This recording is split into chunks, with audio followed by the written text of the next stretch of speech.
Seguimos aqui com a retrospectiva 2014. Nesse bloco vamos apresentar o primeiro semestre do Guarani Futebol Clube.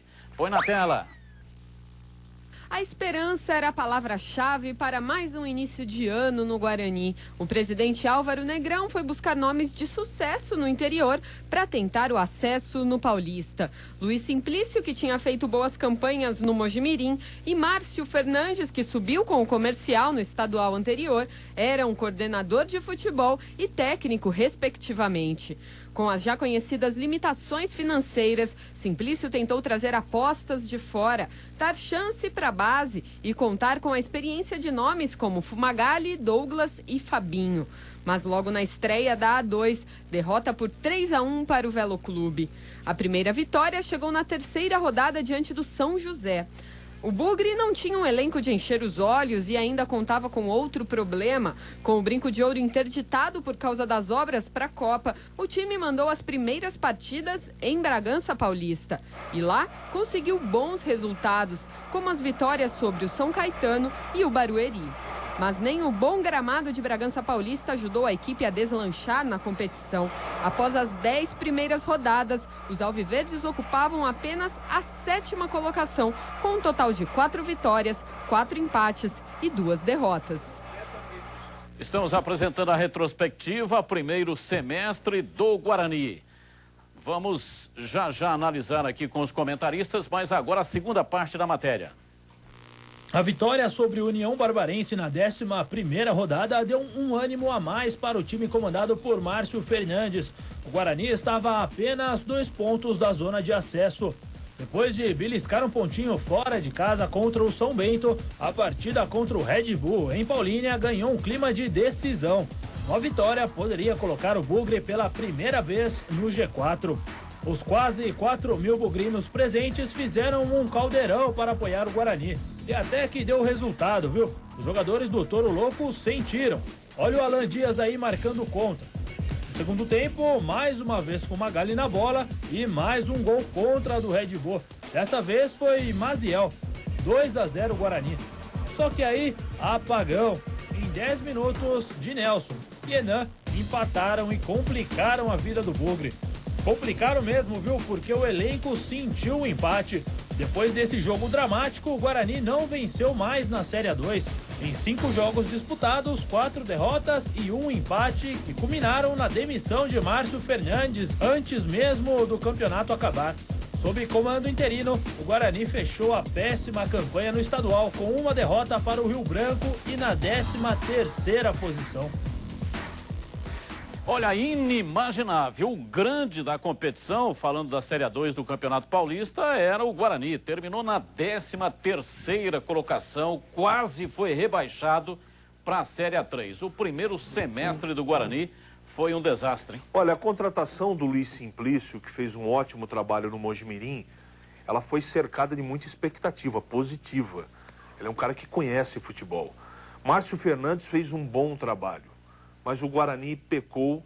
Aliás, o Guarani não contratou o salário em dia. Esse foi o grande problema do Guarani ao longo da Série A2 do Campeonato Paulista. Acabou quase no final tendo problema para se manter. E teve problema para se manter na Série A2. Então a falta de estrutura, a falta de planejamento, a falta de dinheiro para funcionários, comissão técnica e jogadores fizeram o Guarani sucumbir na Série A2. E era absolutamente possível que o Guarani subisse. E não subiu, porque faltou Larjan, dinheiro. Agora, Tigrão, qual é a explicação? Luiz Simplício fez ótimos trabalhos pela equipe do Mojimirim. Márcio Fernandes, como disse o CH, bom treinador. Muito bom. Claro, evidente que teve a questão dos salários atrasados. Mas 13ª colocação na Série A2, equipes com menos tradição conseguiram fazer um campeonato excepcional e subiram. O caso do Capivariano, que foi campeão da Série A2 e com uma folha de pagamento muito baixa e sem ter a tradição que tinha o Guarani. Qual é a explicação, hein, Tigrão? A explicação, eu vou recorrer aqui à memória de mestre Zé Duarte. Deem-me os ovos que eu farei um bom omelete. Não tinha matéria-prima para trabalhar E apesar da qualidade muito baixa dessa matéria-prima, ela ainda estava desmotivada. Não seria Otto Glória que falou isso, não? Não, Zé Duarte. Tigrão? Zé Duarte. Você não está confundindo o autor da frase? Não, então, eu acabei de falar aqui no Otto bloco... Glória disse, sem ovos, Isso aí é não dá para fazer pra omelete. ganhar tempo, não entra nessa. É estratégia para ganhar tempo. Então, mas eu acabei de falar no bloco Ele faz anterior sempre aqui, isso. quando a gente estava falando da retrospectiva da ponte... Mas você está passando uma informação errada pro telespectador. que informação Você errada? está errando o autor da frase, O pô. Otto Glória Eu vou falou deixar da passar. besta e do bestial. Tá certo, besta?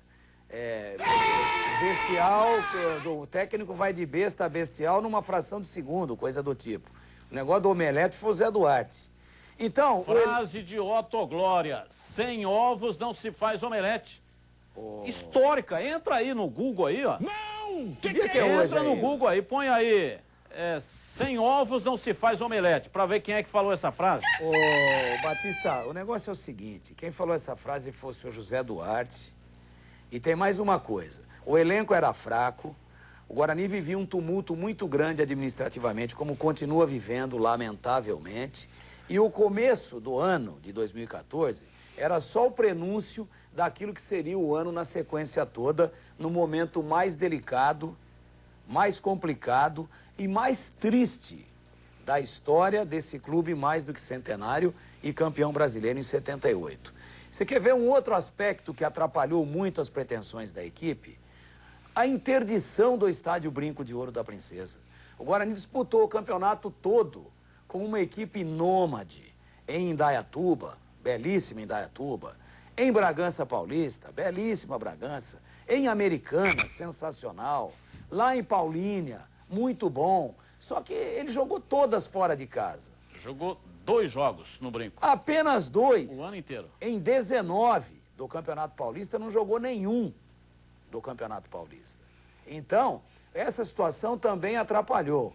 E a situação mais clara de que o ano seria extremamente difícil foi uma ameaça de rebaixamento numa divisão de acesso. O Guarani, como grande, termina em 13º, mas coladinho no 17º. Uma situação vexatória pela história, porém compreensível pela atual situação. Olha, nós estamos apresentando neste programa retrospectiva do primeiro semestre. Nesta série de retrospectivas, estamos dividindo o ano em 2 partes. E nessa parte aqui nós apresentamos a retrospectiva do Guarani no primeiro semestre.